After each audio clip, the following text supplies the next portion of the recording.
All right, what other ideas do we have? Ollie in the case of the unicorns everywhere. We don't take turns. We just all give ideas and then we figure it out. That.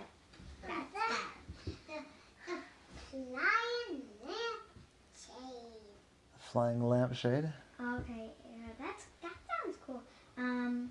The I was thinking about a talking radio, but that wouldn't make sense. They always make noise. Talking what? I was thinking about the talking radio, but it wouldn't make any sense. The talking lamp. What about? Yeah, I think it would be good with the talking lamp. Yeah. Okay, I think I've got an idea. Let me think about that for a second. We'll put them together for you. Ollie, you have to help me. My house is haunted. I said, oh, okay. I'm sorry, I didn't catch your name. The name is Mabel. Mabel Smith. And, I mean, actually, it's not the whole house. It's just, it's always in one room. But it's freaking me out, Ollie. And I've never had to deal with anything like this before, Ollie. I said, okay. Well, I am free today starting at about 2 o'clock. So I could come to wherever you are. Thank you. That would be great. And she gave him the address. So Ollie went across the street, got a cup of coffee, took it to go, and took a taxi over to this address.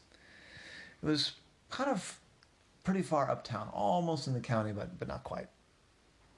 Cute little neighborhood. The houses were decent size. Yeah, like, I don't know, 3 to 5 bedrooms roughly. You know, big but not ridiculous. They weren't mansions. They were just big-ish houses. Anyway, I pulled up and the house looked also normal. It was like a 2-story house. It had cedar shingle roof, which is a little unusual, but, fine. And plank siding. It had some older features like that. But it wasn't like a creepy old Victorian house or anything like that. It was nice looking, even. The garden was well kept. I didn't see any peeling paint or cracked windows or anything like that. Nothing you'd usually think of in a haunted house. No creepy black cats ran across the way as he went in toward the door. So he went up to the door and he rang the doorbell. And the lady that came was actually far different than what Ollie had imagined from her voice. Because with the kind of shaky voice, Ollie was imagining kind of a frail old lady. But this lady was big, tall, strong looking. She was older, but no waif. No wind's going to blow her over. But, Ollie, thank you so much for coming. I really appreciate you being able to make it here on the same day. I said, sure. Nice to meet you.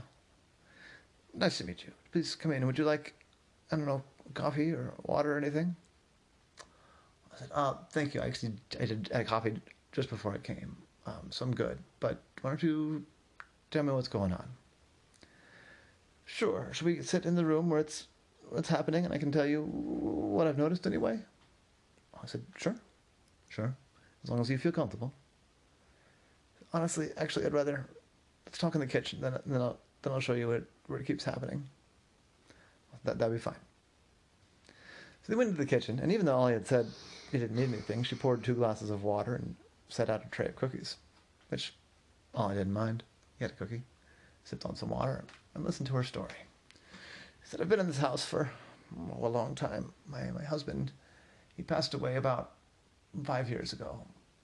I know I don't quite look it, or at least I think I don't look it, but I'm 68 years old. I'm an older woman, living here alone these days. We raised our kids here, and I keep the big house because, sometimes they come and visit, and they've got kids of their own, and I've always told my kids and my grandkids that they can bring their friends to stay or to dinner. Anyway, I like to have room to entertain my family and my friends is what I'm saying. So we have the big house that my kids grew up in, and I love it here.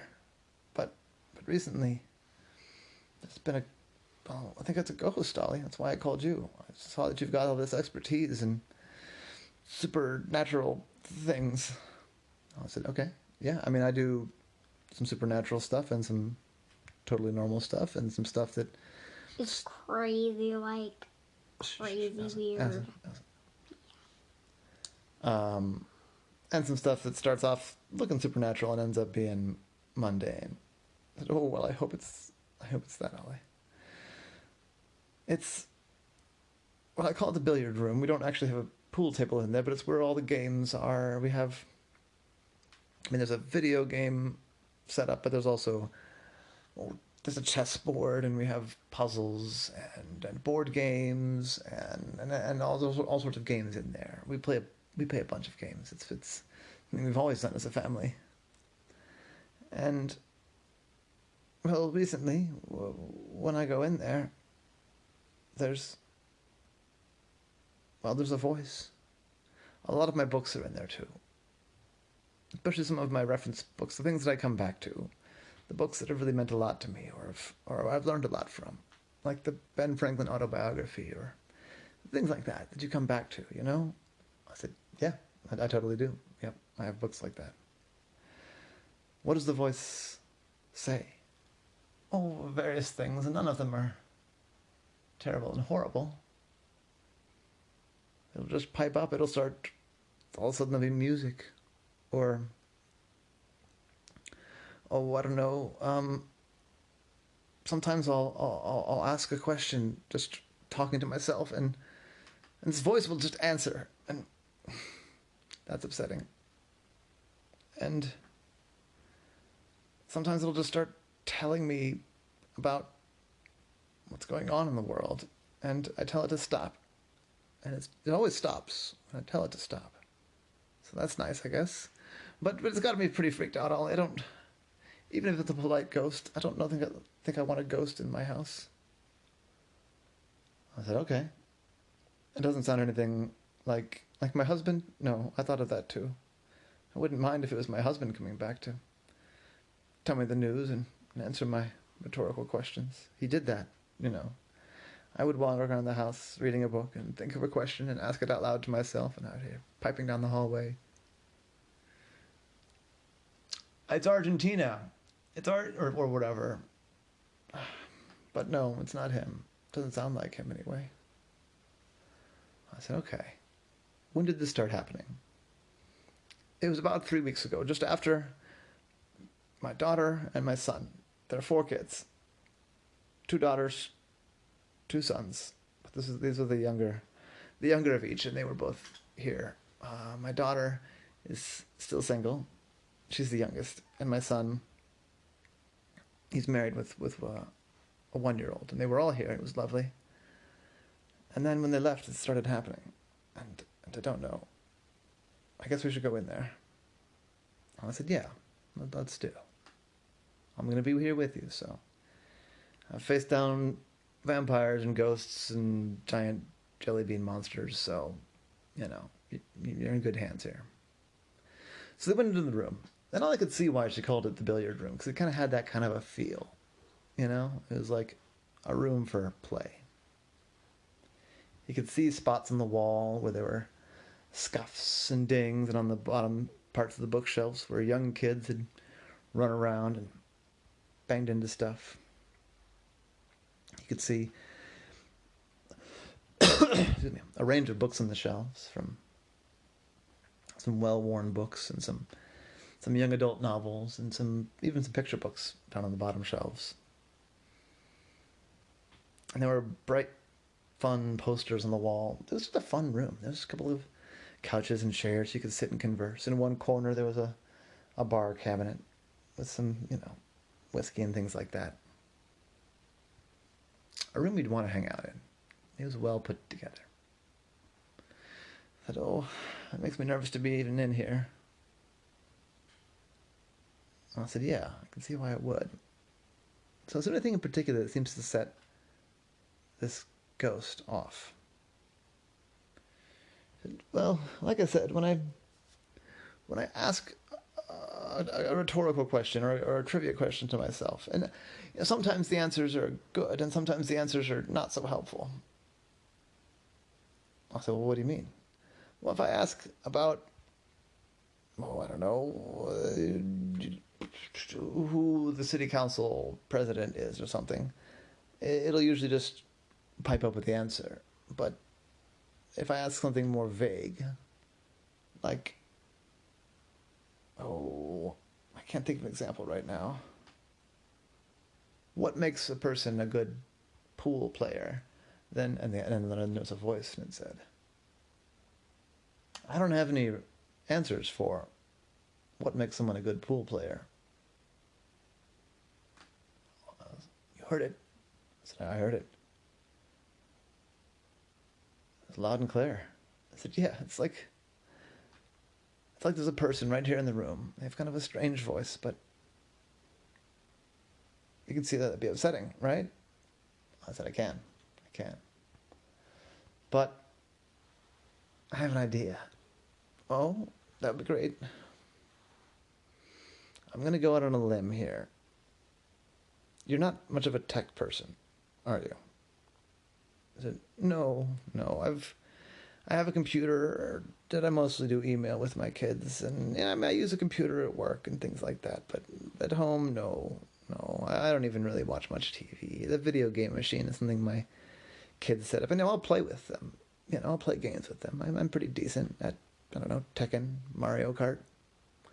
But for myself, no. That's just to play with them. All right. Let's see. What's the best way to test this? Do you have a theory?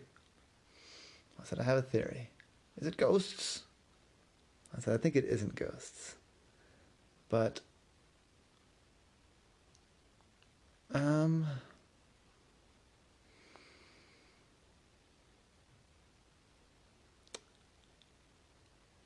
Alexa, play Bach. Playing Bach.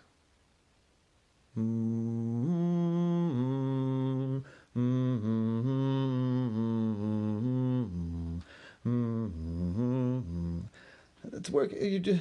The ghost is playing Bach. I like this piece. Why did you call it Alexa? And the music stopped. Alexa, you can stop. Stopping. I said, I don't understand. How did you know the ghost's name? I said, well, ma'am, I've got good news. It's no ghost. It's nothing supernatural at all. Looks like one of your kids must have left behind one of those smart speakers. Smart? I don't really know what that is. Let's see. It's got to be around here somewhere. Alexa, play Billy Joel. Playing Billy Joel. And Billy Joel music played. It was Piano Man. And Ollie started looking around the room, trying to follow the sound of the music. And then he found it. It was stuck down in a couch cushion, just a little bit out of sight, like behind a pillow on the couch. Ollie pulled back the pillow, and there was a little disc, the little ring of blue light, playing Piano Man, loud and clear. She said, "What is? That's the smart speaker?" I said, "Yeah. It's been around for a couple of years now, but it's got a microphone, and it listens, and you can control it with your voice. It's like a computer that you interact with your voice." I said, "Oh. So there's no ghost, it was listening, and when I asked a question, it would search for the answer like you were searching on your computer. And then it would spit out I feel like such a fool." I said, no, you didn't buy a smart speaker. You didn't know there was a smart speaker in your house. You don't need to feel foolish. It would freak me out if all of a sudden a smart speaker appeared even if I knew it was a smart speaker. should probably call your kids and see if any of them are missing theirs. But until then, I guess you can just enjoy it. Who's your favorite artist? Well, it's gonna sound silly. I know he's not that popular these days. I said, no judgment here. You can like who you like. How would I make it play? Just say it's called Alexa. So if you say Alexa, play whatever, it'll do it. Alexa,